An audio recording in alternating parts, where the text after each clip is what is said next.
El presidente Mao lanzó la Revolución Cultural, un medio para purgar a la burguesía, al capitalista y a los elementos tradicionales de la sociedad china. Aunque la Revolución Cultural tuvo un efecto dramático y perturbador en la sociedad china, en el video de hoy estaremos viendo solo uno de sus impactos en una región de China, la masacre de Guangxi. Esta masacre destacó por casos extremos de canibalismo, no por supervivencia, sino como una retorcida demostración de poder sobre los muertos. Se piensa que unas 100.000 a 150.000 personas fueron masacradas durante un periodo de 9 años, asesinadas mientras la guerra civil se desataba en el contexto de la Revolución Cultural. Podría ser útil iniciar con una breve descripción de la Revolución Cultural. En resumen, la revolución permitió al presidente Mao reafirmar su control sobre el Partido Comunista. Los fracasos del Gran Salto adelante de Mao lo habían llevado a ser marginado por el partido. Con la Revolución Cultural, Mao buscó fortalecer el apoyo masivo como medio para enfrentar a quienes en el Partido Comunista querían llevar al país por otro rumbo. La revolución se presentó como un medio para eliminar a la burguesía infiltrada en el partido y que había corrompido los objetivos comunistas. Los Guardias Rojos, una paramilitar de estudiantes leales a la visión de Mao, pronto comenzaron a formarse alrededor del país después de que Mao había apoyado públicamente a un grupo de estudiantes. Museos, libros, arte y todas las tumbas de los antiguos líderes chinos fueron todos objetivos y destruidos por estos grupos. El objetivo era eliminar estas obras e ideas de la conciencia de los comunistas chinos para que el país pudiera crecer de nuevo, liberado de su pasado. También demostró ser una herramienta útil de opresión contra los enemigos de Mao. Muchos serían llamados burgueses por su ropa, trabajo o ideas. La Guardia Roja solía atacar a terratenientes y agricultores ricos. Los sospechosos de tener mentalidad capitalista o contrarrevolucionaria serían el objetivo y masacrados. Finalmente, se prohibió a la policía intervenir en la violencia de la Guardia Roja, que se denominaría como una lucha. El linchamiento y asesinato de maestros, intelectuales y opositores políticos de Mao se volvería muy común. La masacre de Guangxi muestra ejemplos claros de esta violencia y sus extremos. Wei Woking lideraba la región de Guangxi desde 1954. Durante la Revolución Cultural en 1967, la región vivió algunas de las peores violencias de la época. Tras mucho tiempo en el poder, Wu Qinan, rival político de Wei, intentó usar a la Guardia Roja emergente para tomar el control regional. Ambas facciones serían conocidas como el Comando de la Alianza o la Gran Facción. Este comando lo encabezaba Wei, mientras que Wu lideraba la llamada Pequeña Facción. Surgieron milicias y ambos bandos pelearon por el control. La Gran Facción tenía apoyo de las unidades militares locales. Los enfrentamientos aumentaron y la facción menor, en declive, secuestró envíos de armas destinados a la guerra de Vietnam para igualar su armamento. Esta escalada resultó en que Mao prestara su apoyo a la Gran Facción, seguido de una severa declaración de que cualquier acción rebelde adicional sería severamente castigada. Wei logró controlar la región, pero luego instauró un reinado de terror en el que asesinaron a cientos de miles. Fue durante la masacre de estos contrarrevolucionarios que los asuntos se intensificaron aún más, hasta el punto de que el canibalismo se utilizó como una herramienta de terror y una prueba de lealtad. En el condado de Wushuang, en enero de 1968, los enfrentamientos entre facciones grandes y pequeñas comenzaron con escaramuzas que pronto escalaron, volviéndose frecuentes las muertes. En abril de 1968 se creó un nuevo consejo revolucionario para cerrar la brecha entre facciones. Sin embargo, los roles destacados, decentes, debían ser ocupados por miembros de la Gran Facción, quienes estaban muy ansiosos por destruir la pequeña facción de una vez por todas. En mayo de 1968 se lanzó una serie de ataques coordinados contra los bastiones de la pequeña facción, lo que llevó a una derrota de los miembros de la pequeña facción derrotados. Fue durante las siguientes 6 semanas que se empleó el canibalismo contra los rebeldes derrotados. Mientras se ejecutaba sumariamente a cientos de los principales rebeldes, muchos de los cuerpos fueron canibalizados. Gran parte de la evidencia proviene de un informe oficial sobre las masacres en Guangxi. Estos informes los hizo el gobierno chino en los años 80. Además, está la investigación del autor disidente chino Zhang Yi, tal como se publicó en su libro El Memorial Escarlata.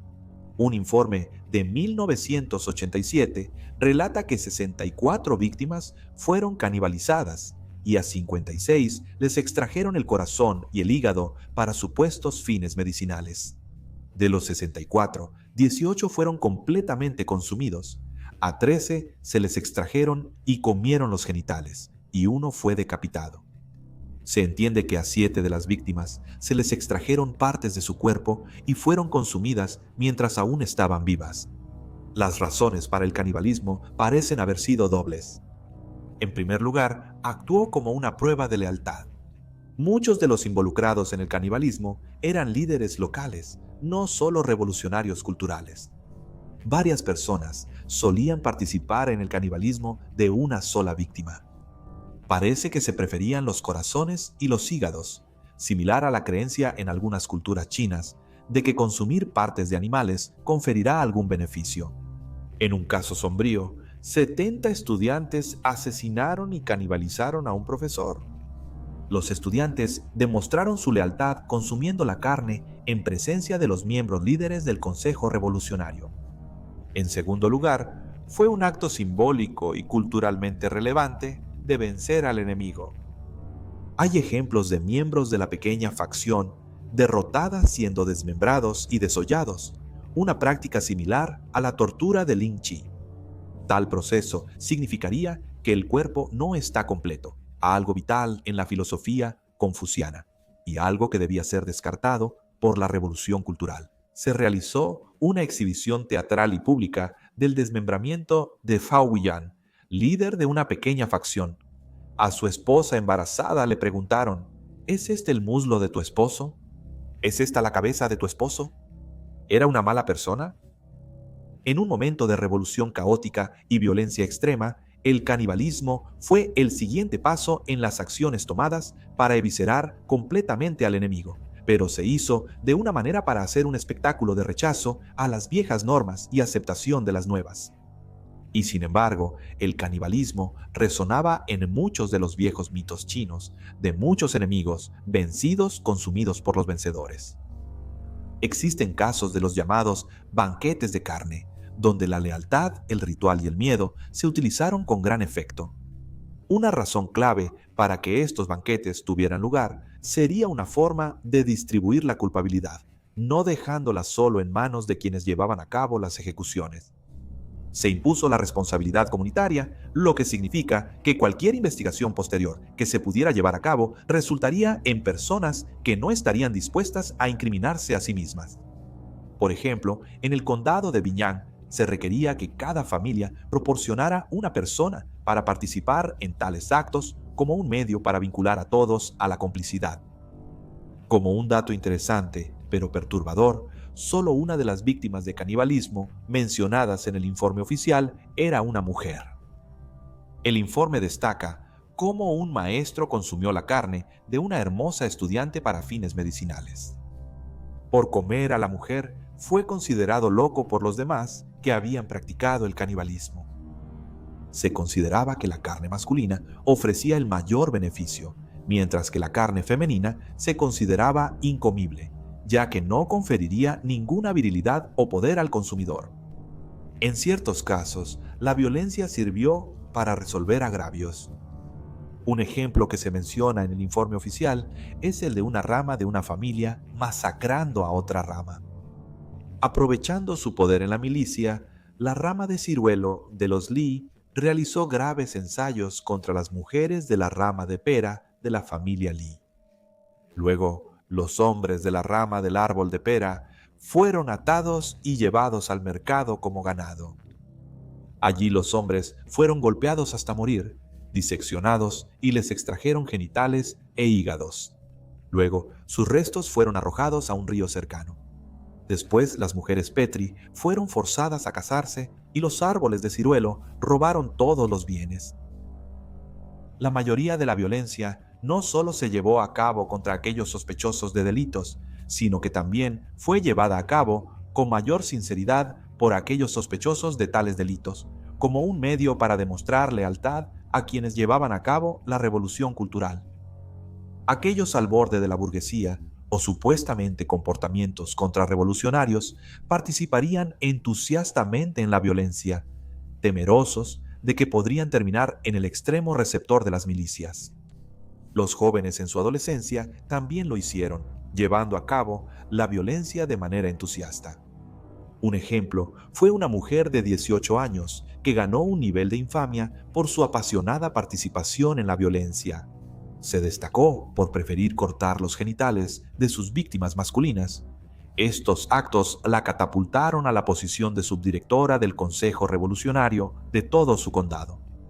Debe reiterarse que el canibalismo se limitó a solo 6 semanas y que la mayoría de las víctimas no fueron canibalizadas. La mayoría de las víctimas sufrieron golpizas, desmembramientos, decapitaciones y otros métodos de ejecución.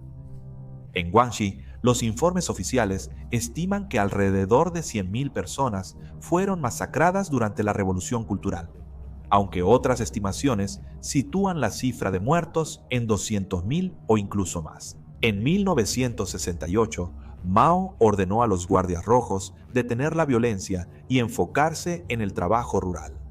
La idea era que los jóvenes miembros vivieran en la China rural, lo que desvió en gran parte las energías de los grupos y evitó mucha violencia. Durante la Revolución Cultural, Mao buscó polarizar la buena y mala moralidad bajo una moralidad aceptada generalizada. Tal posición no debía ser cuestionada. La dificultad era que las definiciones del enemigo no eran uniformes y variarían de región a región, y también lo haría la forma de ejecución y rechazo del enemigo. En algunas áreas, las víctimas de la Revolución Cultural serían quemadas vivas, mientras que en otras serían golpeadas hasta la muerte lentamente por grandes grupos de personas. En Guangxi, una zona remota, pobre y rural, se desataron agravios y se masacraron a decenas de miles. Pero el hecho de que la violencia descendiera al canibalismo no fue único. Según informes, también existían las regiones de Henan del Sur y del Oeste. Se cree que el canibalismo también tuvo lugar en estas regiones, aunque no parece haberse producido ningún informe oficial, y por lo tanto falta información sobre el asunto. Pero en el contexto de una guerra civil y con la insistencia del liderazgo comunista en Beijing, el acto de destruir al enemigo del pueblo permitió que incluso los actos más extremos parecieran justificables.